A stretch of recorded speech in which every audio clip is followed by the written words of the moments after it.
That good-for-nothing wife. Just ditch that woman before we get into real trouble. I overheard my husband Brad and his mother say as they thought I was asleep. Their attitudes had completely changed. They left home, but shamelessly returned, claiming they didn't want to lose their assets, and began causing chaos. When I confronted them with the reality of our situation, their true colors showed. My name is Daisy. I'm 30 years old. After dating Brad for 5 years, we got engaged and moved in with his parents. Initially, we agreed to buy our own house when we had our first child. Nearly 2 years have passed without a child, and we're still living with his parents. Living with Brad, his mother, and his younger brother, I often became a subject of concern for those around me. My parents lived far away and couldn't help, but my husband was always kind, and I had a good relationship with my mother-in-law, which made me happy. One day, I had an accident and broke a bone, ending up hospitalized and unable to move on my own. At first, my husband and mother-in-law visited me daily, showing their concern, but soon, their visits dwindled to once a week. Despite being grateful for their visits, my world shattered when I overheard their conversation after the doctor informed me I might have lasting injuries. She can't do housework or anything, but she's going to cost us more than ever. What a useless wife, Brad sneered. With her lingering issues, having kids is even more out of the question. Maybe it's a good thing we don't have kids. If she stays bedridden, I'll have to do all the housework and care for her. I didn't sign up for this, he continued. I didn't either, his mother chimed in. She was supposed to do the housework and caregiving. If she hadn't gotten into that accident, she could have continued as our maid. What a disappointment. Before this becomes too troublesome, get rid of her. I'll divorce her quickly, Brad agreed. Thinking I was asleep, they had this conversation in my hospital room. To them, I was nothing more than a maid and caregiver. Their attitudes became blatantly cold afterward. Your husband hardly comes anymore, does he? He must be searching for a new woman. Only you had a child, you might have kept him, my mother-in-law taunted. As Brad's visits became even less frequent, she seemed to take pleasure in saying nasty things. However, my brother-in-law stepped up. He did the laundry, checked if I needed anything, and was generally very helpful. He visited me nearly every day and even took me outside in my wheelchair, providing a small comfort in an otherwise painful time. When I felt suffocated by my long hospitalization, I was often exhausted from physical therapy and sometimes wanted to give up. But I think I've made it this far thanks to my brother-in-law. His presence was an immense help to me. Although I'm not getting worse and physical therapy is going well, it's still uncertain if there will be any lasting issues. When I told my husband and mother-in-law about this, they started arguing. Seriously? See, I told you we should have gotten rid of her sooner, my mother-in-law scoffed. What are you two even saying? Aren't you being too harsh on Daisy, who's been taking care of our house and our father all this time? My brother-in-law retorted. In reality, I had been caring for my father-in-law for 5 years while dating my husband. When we started dating, Brad's parents suggested, why don't you live together since you're going to get married anyway? It's a great deal. We can save money, live together, and then get married when we're settled, they added. When I hesitated, they reassured me, it's okay. We have plenty of rooms and we won't invade your privacy. Plus, you don't need to pay rent. You want to marry my son, right? How could I refuse? But in return, they had a favor to ask. Daisy, while you're working from home, can you look after our father who needs care? It's only for 4 to 5 hours during the day when I'm out for my part-time job, Brad's mother asked. We also have my brother, so the two of you can work together. My brother-in-law, who also worked from home, and I teamed up to take care of my father-in-law. My father-in-law and brother-in-law were very close. My father-in-law had a hobby of collecting furniture and even had a separate house just for it. My brother-in-law and I always enjoyed hearing about his hobby, and my father-in-law loved his caring son, Reagan. Eventually, my father-in-law's health began to decline, and after years of care, he passed away. After that, my husband proposed to me, saying, "Thank you for always taking care of my father. Let's continue to be together. Let's get married." Despite having worked hard on housework and caregiving, the moment I became immobile, my husband and mother-in-law's attitude changed as if I were worthless. Even I, normally composed, was infuriated. "Force me, please pay what you're supposed to," I demanded. "Well, I don't want any trouble, so I'll give you the house. Let's waive the division of other property," Brad conceded. I wondered if he would really give me the house, but since my father-in-law had left a substantial inheritance, it seemed plausible. The inheritance, divided among my mother-in-law, Brad, and Reagan, amounted to approximately $300,000 each, so Brad seemed to have enough assets. Reagan was tasked with handling all the paperwork with the executor, requiring several trips to the court, which was quite a hassle. No way, we can't give away the house. If we divide the property, I'll lose half my savings, Brad protested. It's just a wastefully large house in the countryside. Even if we give it away, it's not an issue. At the highest estimate, it's only worth about $100,000, and various fees will be deducted when we sell it. It's cheaper than losing half my savings, Reagan reasoned. Well, if you say so, Brad, but what if she demands more later? What if rumors spread in the neighborhood because we abandoned her? My mother-in-law worried. As they debated what to do with me, Reagan interrupted, then I'll take her in. Why would you go out of your way to do that? Brad asked suspiciously. Ah, you've been interested in Daisy, haven't you? That's why you're so willing. You can have her if you want, but she's no longer of any use to us. Don't ask to take Daisy and the house back later, okay? My mother-in-law sneered. Why would I? I just hope you won't come asking for money later.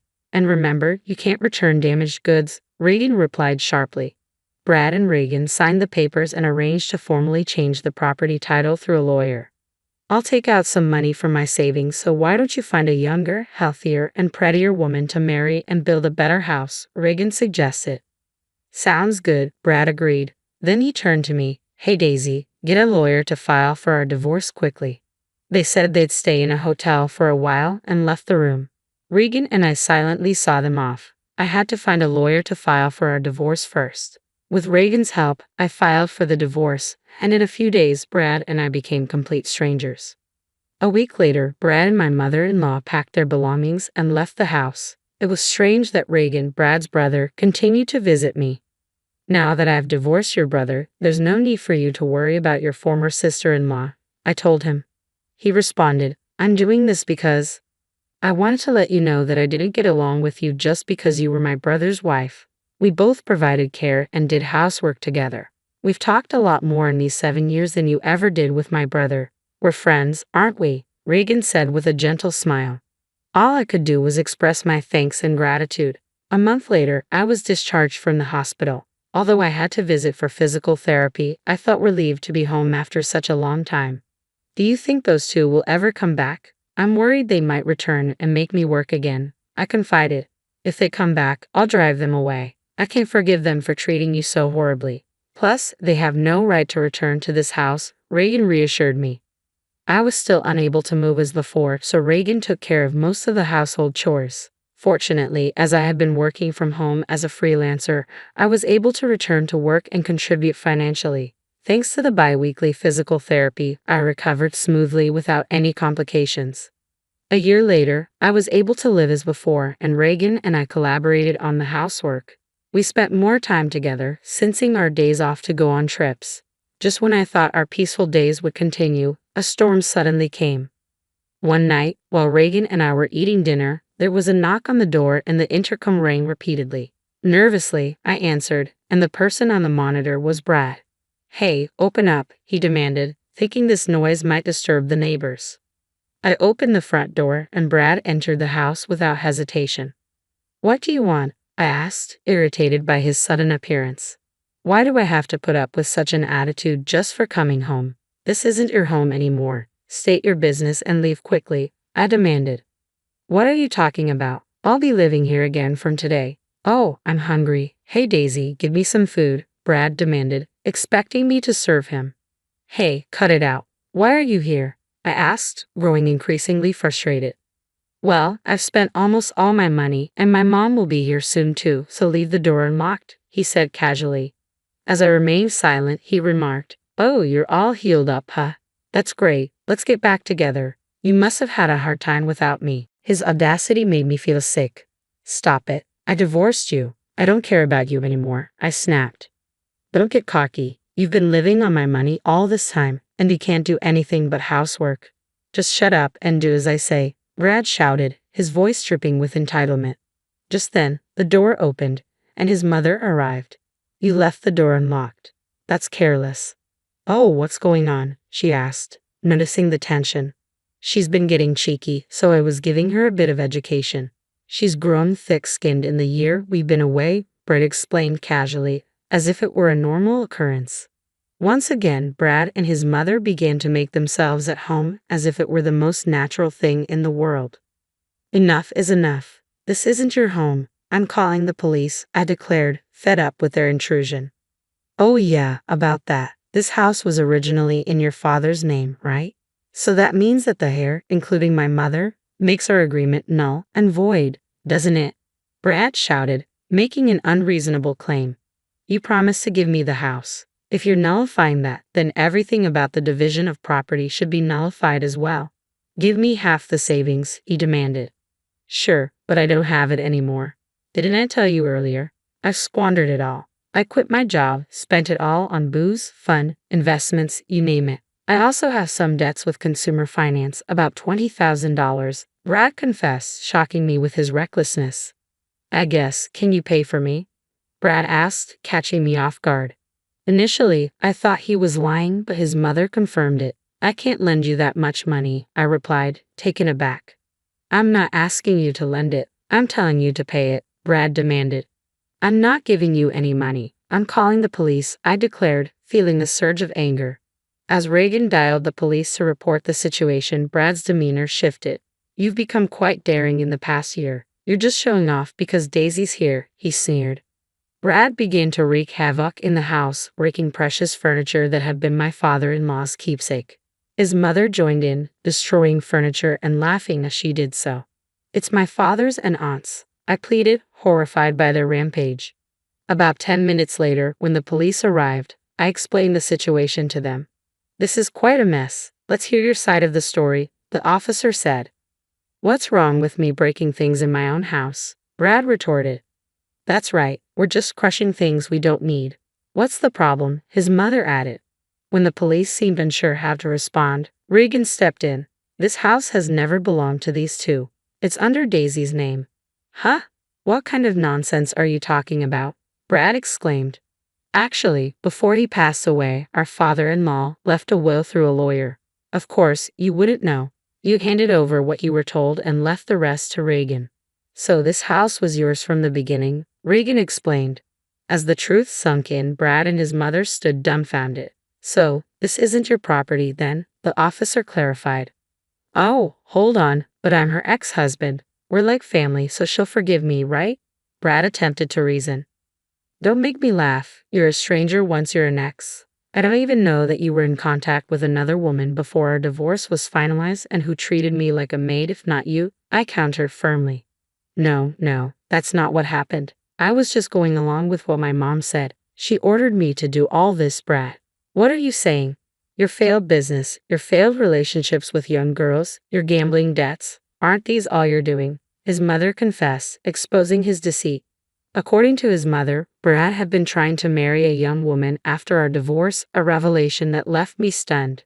He also quit his job to start his own business, but it failed in just a month. Even with money, Brad was rejected by the unemployed man and became reckless, going around playing and gambling, saying that he had money and could afford it. He had said that he had almost no money left, and it seemed that it was indeed nearly zero. You brought this upon yourself. All this is Brad's fault, so at least forgive me. They both desperately pleaded, trying to shift the blame and groveling. This was truly ridiculous. No, I won't forgive either of you. And this isn't something from the past, is it? You were treating me like a servant until a moment ago, right? I retorted firmly. Not leaving when I asked you to leave is illegal. And since the furniture collected by my late father-in-law is now mine, you'll need to compensate me for that, I demanded. But all right, we will compensate you. Just please don't get the police involved. You wouldn't want me to go to jail, would you? Brad pleaded desperately. I actually don't care at all. By the way, we're married, I revealed, shocking them both. It turned out I was married to my former brother-in-law, Reagan. He was now my husband. It hasn't even been a year, and you've moved on to another man, my own brother at that. Brad exclaimed in disbelief. What are you talking about? You moved on before you were even divorced, didn't you? You wouldn't return Daisy to me, no matter how many times I asked. Stop clinging to the past already, Reagan countered, leaving Brad speechless. I don't care anymore. I'll pay for whatever damages there are. How much for my idiot husband's junk? Reagan asked, taking charge of the situation. Well, if we calculate roughly about $100,000, I replied. Ha! What? Brad and his mother were shocked. The furniture that my father-in-law had collected was all high-end pieces made by famous designers. Brad and his mother, who had no interest in these items, seemed to have believed they were just junk, I explained. You're going to compensate for what you've broken, right? We're not sure if we can get the same items, but make sure to pay properly, Reagan asserted. Unable to afford such compensation, Brad and his mother were distraught. For the time being, the police took them away for trespassing and vandalism. Of course, I didn't forgive them and went ahead with the lawsuit. Afterwards, Brad and his mother, who were desperately seeking help from Reagan, were bluntly rejected, with him saying, I'm ashamed to even be related by blood. Brad and his mother were likely receiving their just desserts together. And there's one more thing I kept secret. My father-in-law told me to sell the house and use the money as I wish. Reagan had told me that the price of the house was $100,000, but in reality, the document stated the value of the house around $500,000. It's a good location, so it might sell for a bit more. But for now, Reagan and I decided to take it easy in the house. My father-in-law left us with no plans to sell it. Eventually, we plan to sell the land and build a new house. I had some worries about having children, so after getting married to Reagan, I went to the gynecologist for a checkup. But there were no issues with either Reagan or me. Now, with the troublemakers gone, Reagan and I are living happily together.